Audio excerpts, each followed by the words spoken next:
Olá, tudo bem? Espero que todos estejam bem. Eu sou Marcelo Pereira, do canal do YouTube Marcelo Pereira Umbanda. Minha gratidão para você que me segue aqui e também no Instagram. É novo, seja muito bem-vindo. O que eu peço para você, peço já para você não esquecer, deixe o seu curtir, tá? Deixe o seu joinha, porque depois você acaba esquecendo. Compartilhe este vídeo com outras pessoas para que tenham acesso a esse conteúdo. Bem como se inscrevam no canal. Cliquem no sininho para serem notificados quando postarmos novos vídeos. Tá chegando agora, meu irmão, minha irmã.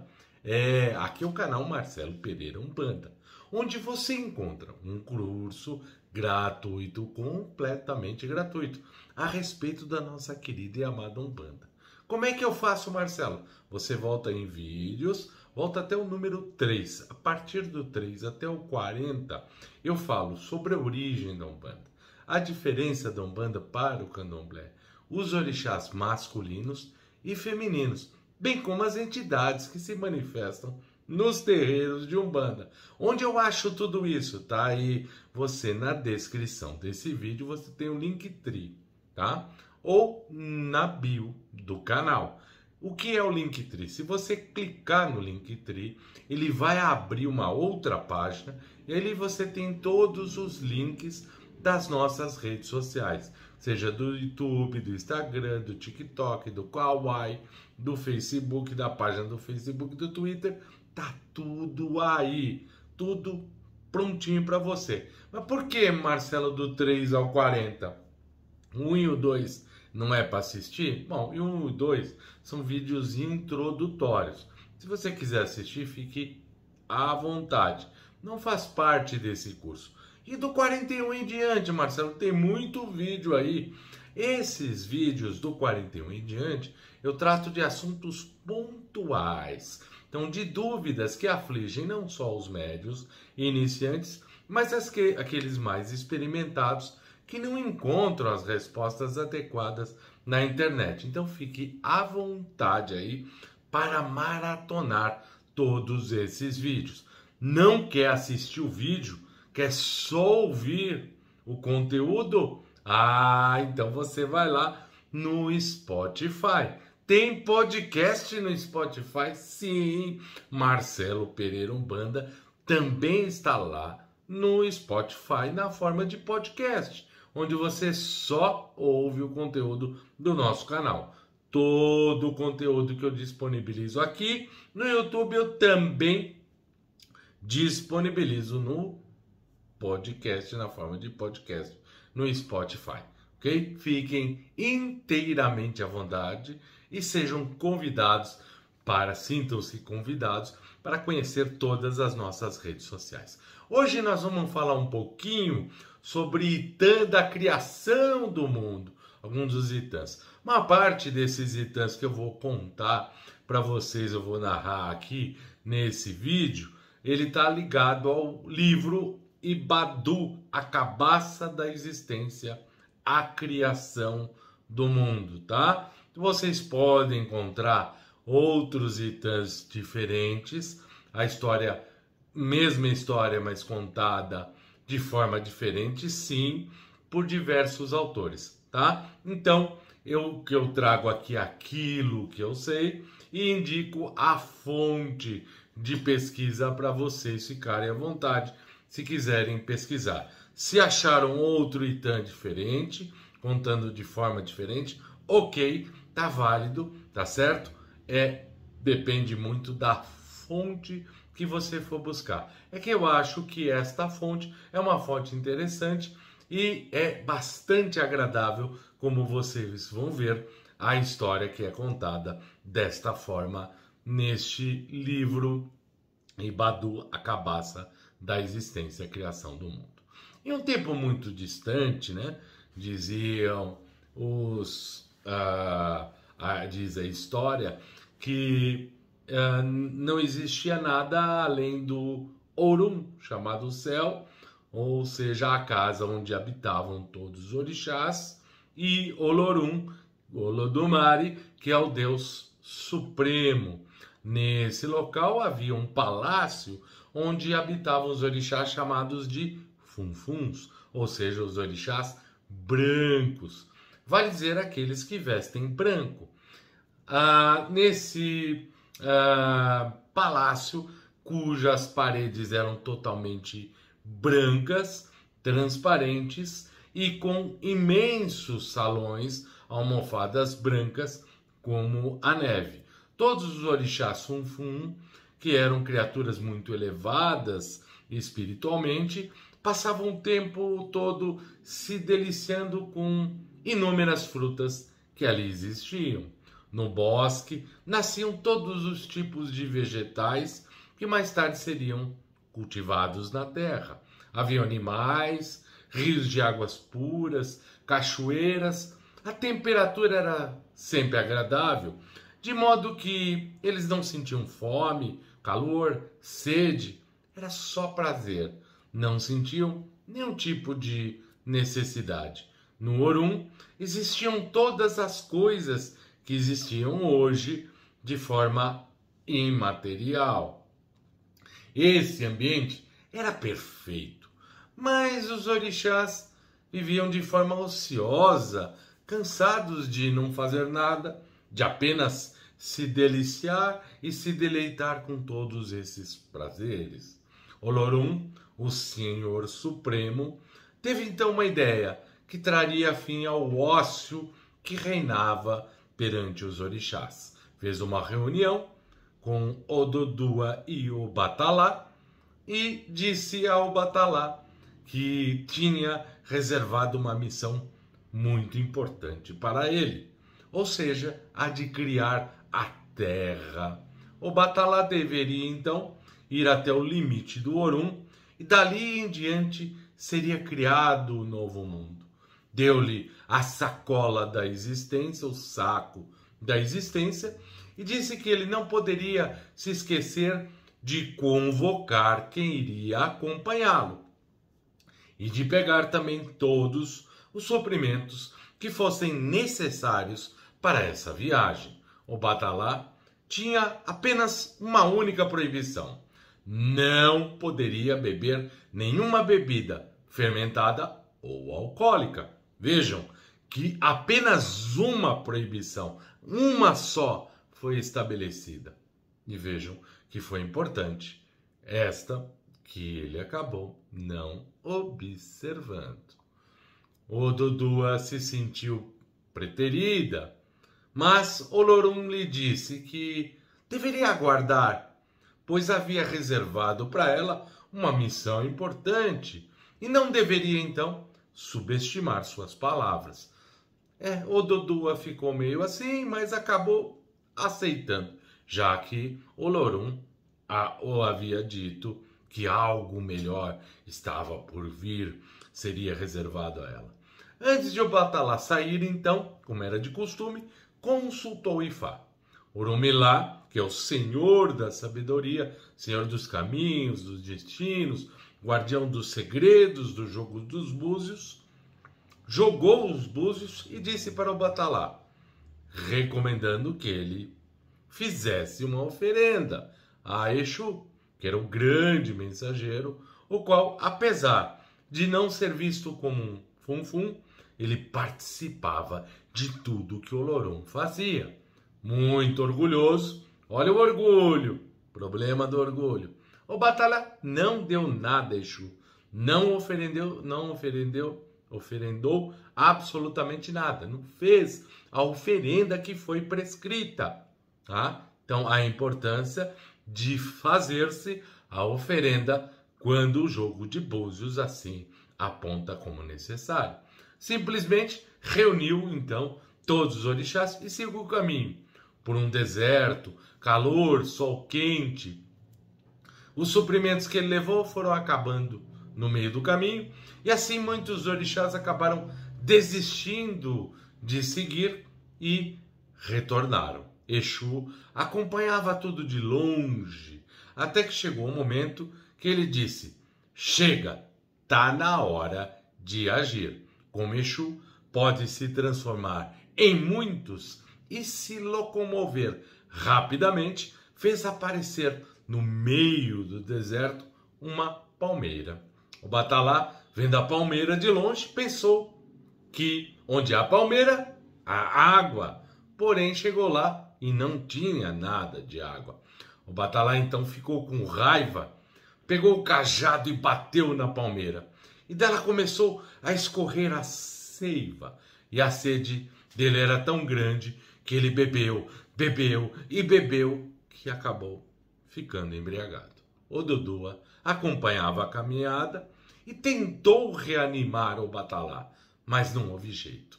Exu então recolheu o saco da existência, saco da criação, e voltou para o Orum.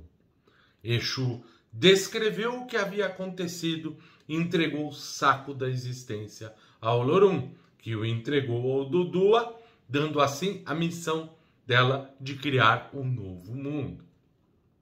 O Dodua saiu dali e foi consultar o oráculo e soube que deveria dar 5 pombos, 5 galinhas de Angola, um camaleão, uma corrente com 2.000 elos a Exu e 200 caracóis a Olorum. O Dodua então fez o ebó, levou os caracóis para Olorum, tomou um banho de folhas. Ela tinha que se vestir de negro, pois havia caído no jogo um Odu negro, que significava a morte. Seguiu a viagem toda vestida de negro e pediu para Ogum seguir na frente. Ossan, Oiá e Aroni, que é um orixá anão, que não tem uma perna e que pita um cachimbo, grande companheiro de Ossan, foram juntos. Ogum chegou aos limites de Orum e viram nada, o vazio, as trevas. Não havia nada além do Orum. Ossan então chegou com as suas ervas, o Dodua entregou uma galinha, um pombo e um elo da corrente. O Dodua tirou o pó da cabaça que foi soprado por Oiá, que desse pó se formou um ibim, um caramujo, de onde saiu uma grande quantidade de água e começaram a ficar as águas revoltas. Então o Dodua chamou Iemanjá e disse que o elemento água era dela. Ela disse que iria tomar conta desse elemento e iria chamar Oxum para ajudá-la. Iemanjá ficou de cuidar das águas salgadas e Oxum das águas doces. As águas então começaram a se acalmar e ficaram tranquilas. O Dodua retirou então um pó preto e soprou, e este se transformou em uma galinha de Angola, espalhando, ciscando o pó preto no meio das águas, que se transformaram em um mar de lama. O Dodua chamou então Nanã para tomar conta do mar de lama, que deveria separar a água da terra. Tudo que fosse retirado da lama deveria ser devolvido. Ou seja, mais tarde, esta lama é utilizada para fazer o corpo ará dos homens, e por isso é que quando no candomblé, no culto de nação, a pessoa morre, o corpo, que é feito da lama de Nanã, deve ser enterrado e devolvido a Nanã. Atribuiu para um filho de Nanã, ou seja, Chapanã, que passou a ser conhecido como Obaluaê, o chamado rei da terra, a responsabilidade de, no futuro, recolher os corpos viventes e devolvê-los à terra. Além disso, encaminhar o espírito dos mortos, porque é Obaluaê, juntamente com Inhansã, que encaminha os mortos, né, os eguns. Ficaria então atribuído a ele o poder sobre as doenças, as moléstias e a cura. A ele ficou atribuído o símbolo do Xaxará, e o Ibiri ficou representando Nanã. O Dodua então resolveu usar o quarto elemento, ou seja, o fogo, de modo que tirou da cabeça, ou melhor, da cabaça vermelha um pó vermelho, que foi soprado e deu forma a um camaleão vermelho, o qual soltava labaredas pela boca. Toda a terra viu um mar de labaredas vulcânicas. Deu-se um caos, um grande caos, de modo que gritou para o dono do fogo, vale dizer, Exu, o organizador do caos. Estava o caos, quem veio para organizar o caos? Exu, que acabou por assumir o comando do fogo e passou ordens para Aganju, ou seja, Aganju, que se ele tomasse conta direitinho, como de fato fez, passaria a ser então o dono das lavas vulcânicas. Falou para Xangô que ele reinava sobre o fogo na superfície da terra e seria acompanhado nisto por Oiá, que é responsável pelos raios. Xangô é responsável pelos trovões. Exu, Oiá e Xangô fizeram seu serviço direitinho. Odudua pegou a cabaça que continha a terra, onde estavam contidos os embriões de diversas formas de vida que iriam habitar o Aê, ou seja, a terra. Odudua então desceu à terra, se certificando que estava pisando em solo firme, onde começou a juntar aquela terra, junto com os 4 animais, símbolos dos 4 elementos, o pombo, o ibim, o camaleão e a galinha de Angola. E Ossan deu ao pombo umas sementes para que ele espalhasse sobre a terra. A galinha de Angola ajudava a alimentar os embriões, preparando para a criação do homem. Depois de tudo isso, o Batalá acordou e olhou para o lado e viu que o saco da existência não existia mais, não estava mais ali. Percebeu que havia sido, na forma dele pensar, traído por Exu e que este Exu estaria macumunado com Odudua.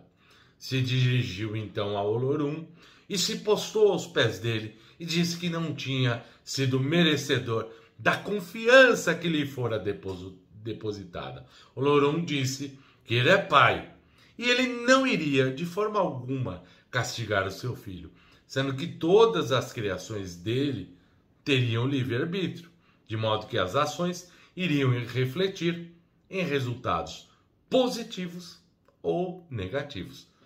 Plantio é facultativo. Mas a colheita, meu irmão, é obrigatório.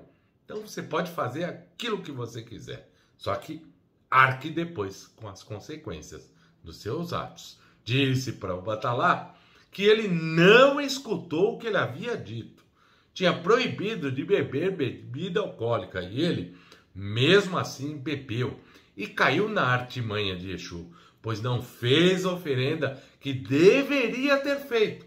Ou seja, por orgulho, foi orgulhoso, achou que estava acima de qualquer coisa, quando na realidade deveria ter sido menos orgulhoso e feito aquilo que havia sido determinado.